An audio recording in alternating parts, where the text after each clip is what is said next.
राज्यसभेची निवडणूक नेमकी कशी होते, नेमके ते उमेदवार निवडून कोणामार्फत आणि कसे येतात. राज्यसभेच्या निवडणुकीमध्ये मतदान कोण करणार आहे, ईव्हीएमचा वापर केला जात नाही.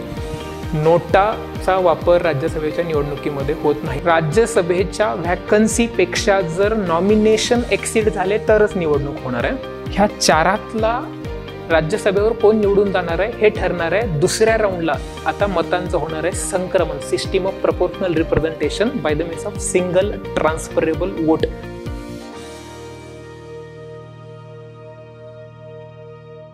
महाराष्ट्रामध्ये आता राज्यसभेच्या एकूण 6 जागांसाठी निवडणुका जाहीर झालेल्या आहेत.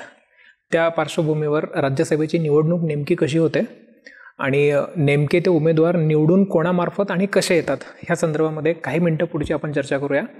एकूण त्याच्या आधी पार्श्वभूमी माहीत पाहिजे ती की राज्यसभेचं नेमकं कंपोजिशन, राज्यसभेमध्ये एकूण किती सदस्य असतात. घटनात्मक तरतूद अशी आहे की कलम 80मध्ये एकूण 250 सदस्यांची तरतूद केलेली आहे. त्या 250तले 238 सदस्य हे अप्रत्यक्षपणे आपण निवडून दिलेल्या आमदारांमार्फत निवडून येतील आणि 12 सदस्य हे नॉमिनेट होतील राष्ट्रपतींकडून. म्हणजे यांच्यासाठी निवडणूक होणार नाही, they are directly nominated by the president.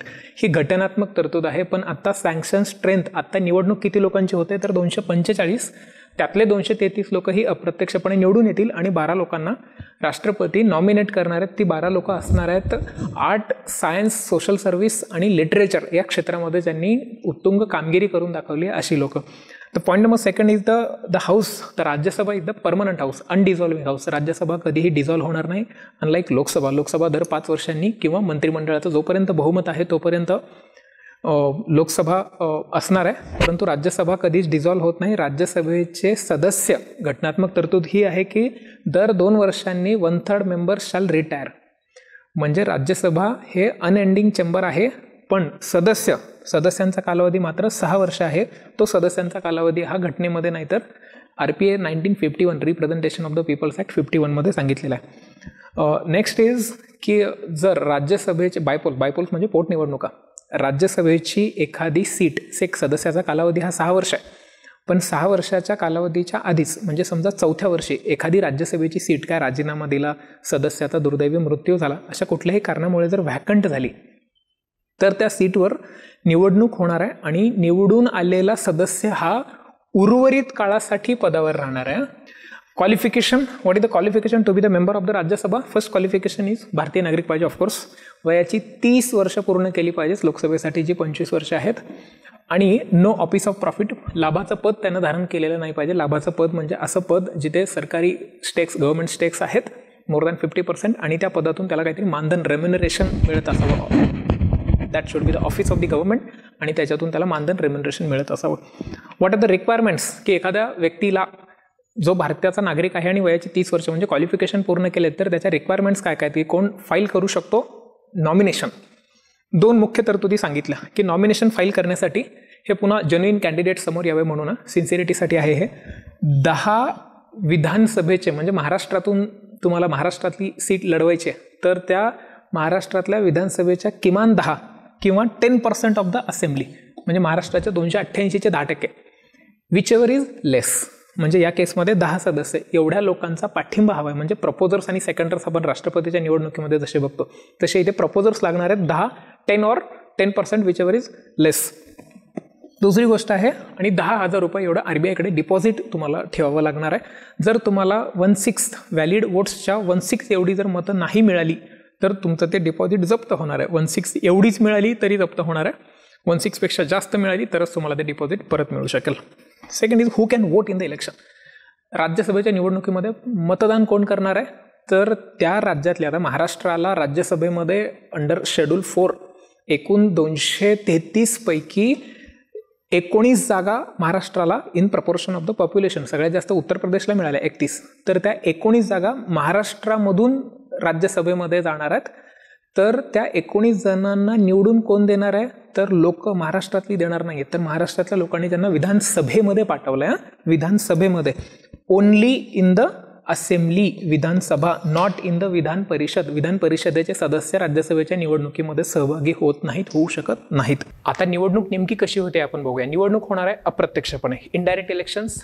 Indirect म्हणजे आपण लोकांनी निवडून दिलेले विधानसभेतले सदस्य राज्यसभेच्या सदस्यांना निवडून देणार आहेत, म्हणून या निवडणुकीला अप्रत्यक्ष निवडणूक म्हणलं. दुसरी गोष्ट proportional representation. Proportion in proportion to what? In proportion to 4th schedule नाही, इन प्रपोर्शन टू विधानसभेमध्ये असलेले लोक. विधानसभेमध्ये महाराष्ट्राच्या 288 लोक आहेत. ते 288 लोक वेगवेगळ्या पक्षाचे आमदार आहेत.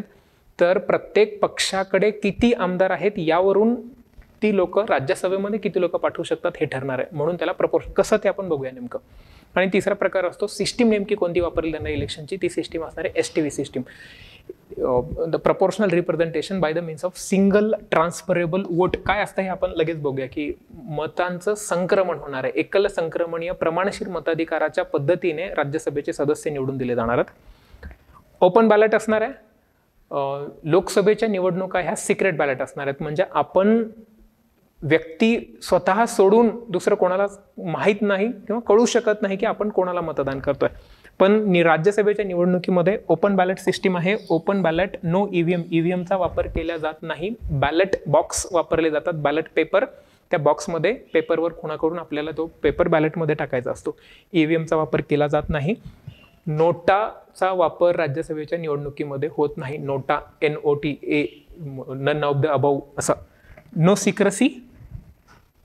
राज्यसभेच्या निवडणुकीमध्ये प्रत्येक पक्षाचा एक अधिकृत व्यक्ती त्या निवडणूक कक्षामध्ये बसलेला असतो, of course by the authority of the election commission. आणि जो सदस्य मतदान करतोय तो मतदान करणाऱ्या सदस्यांनी त्या अधिकृत व्यक्तीला आपला तो बॅलेट पेपर दाखवायचा असतो की मी अमुक अमुक याच व्यक्तीला मतदान करतोय असं. So there is no secrecy. आणि तिसरी गोष्ट प्रेफरन्सेस.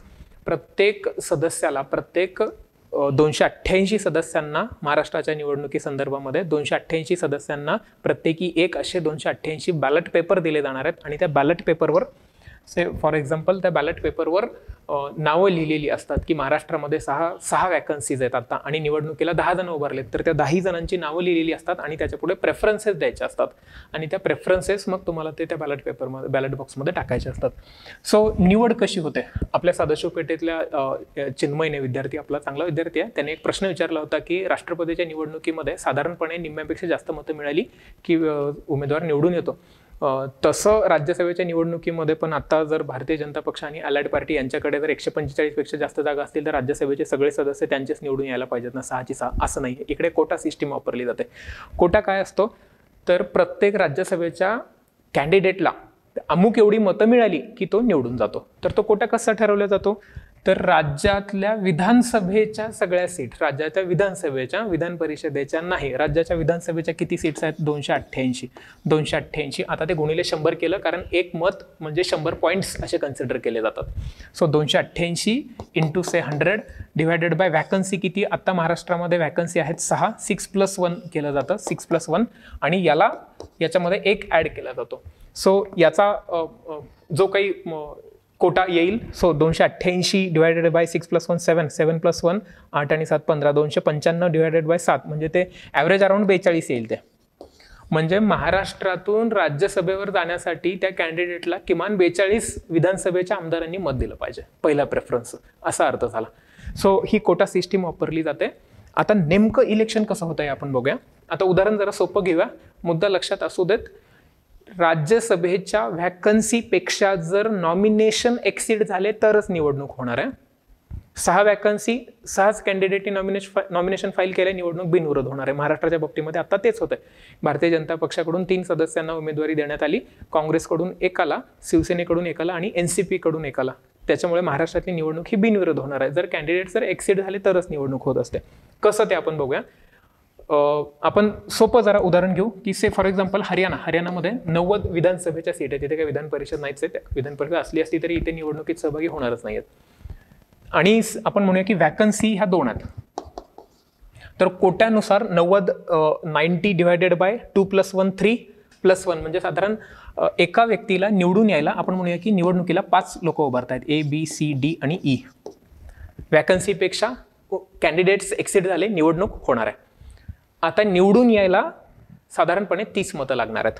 सो आपण म्हणूया की एला, आता मतं म्हणजे पुन्हा बॅलेट पेपर तुम्हाला दिला जातो. ह्या 90 लोकांना बॅलेट पेपर दिला जाणार आहे. बॅलेट पेपरवर A, B, C, D, E 5ही लोकांची नावं असणार आहेत. प्रत्येक 90 लोकांनी प्रत्येकाने या त्यांच्या बॅलेट पेपरवर प्रेफरन्सेस द्यायचे. कोणी म्हणेल की माझा ए हा प्रेफरन्स चौथा असेल, बी तिसरा असेल, सी दुसरा असेल, ई पहिला असेल आणि डी असेल. हा एकाने म्हणलं. दुसरा वेगळं काहीतरी म्हणेल. तर प्रत्येकाला प्रेफरन्सेस द्यायचे असतात. यानुसार आता मतमोजणी जेव्हा होते तेव्हा पहिल्या प्रेफरन्सेसची मतं मोजली जातात. पहिल्या प्रेफरन्सेसची म्हणजे इथे आता कळेल की एला 90 पैकी 30 जणांनी पहिल्या प्रेफरन्सेसची मतं दिली, बीला पहिल्या प्रेफरन्सेसची मतं मिळाली आहेत 20, सीला पहिल्या प्रेफरन्सेसची मतं मिळाली पुन्हा 20, डीला 30 आणि 20 50 आणि 70 80 90, डी आणि ईला 10 मतं मिळाली. आता कोटा पूर्ण कोणी केला? कोटा फक्त एनी पूर्ण केला. वॅकन्सी किती आहेत? 2. त्याच्यामुळे ए हा राज्यसभेवर निवडून गेला. ह्या चारातला राज्यसभेवर कोण निवडून जाणार आहे हे ठरणार आहे दुसऱ्या राऊंडला. आता मतांचं होणार आहे संक्रमण, system of proportional representation by the means of single transferable vote. मतं होणार आहेत ट्रान्सफर, मतांचं होणार आहे संक्रमण. कोणाच्या? ज्यांना सगळ्यात कमी मतं मिळाली आहेत. डी आणि ईला सगळ्यात कमी मतं मिळाली, यांची हे निवडणुकीतून आता बाद झाले. पण या 10 डीच्या 10 आणि ईच्या 10 लोकांनी म्हणजे 20 जणांनी पहिला प्रेफरन्स डी आणि ईला दिलाय. पण ह्या 20 जणांनी दुसरा प्रेफरन्स कोणाला दिलाय हे आता बघितलं जातं दुसऱ्या राऊंडमध्ये. तर आता आपण म्हणूया की जरा सोयीला की यांनी ह्या 20तल्या 10 जणांनी दुसरा प्रेफरन्स सीला दिलाय आणि 5 जणांनी दुसरा प्रेफरन्स बीला दिलाय. उरलेल्या लोकांनी दुसरा प्रेफरन्स एला पण दिलेला असू शकतो. सो पुन्हा आता मतमोजणी झाली. आता सीला मतं मिळाली 30, सीने कोटा पूर्ण केला, सी निवडून आला, निवडणूक संपली. कारण 2च वॅकन्सी आहेत. अशा पद्धतीने राज्यसभेची निवडणूक होते. 10th शेड्यूल ॲप्लिकेबल आहे का? तुम्ही उत्तर द्यायचं आहे. राज्यसभेच्या निवडणुकीला व्हीप लागू असतो का? Question number 1. आणि दुसरा प्रश्न की can 1 member propose the multiple candidates, जे 10 किंवा 10% विचेवर इज लेस आपल्याला नॉमिनेशन फाईल करण्यासाठी प्रपोजर्स लागणार आहेत. तर एकच व्यक्ती मल्टिपल लोकांना प्रपोजर्स म्हणून नॉमिनेट करू शकतो का? दोन्ही प्रश्नांची उत्तरं तुम्ही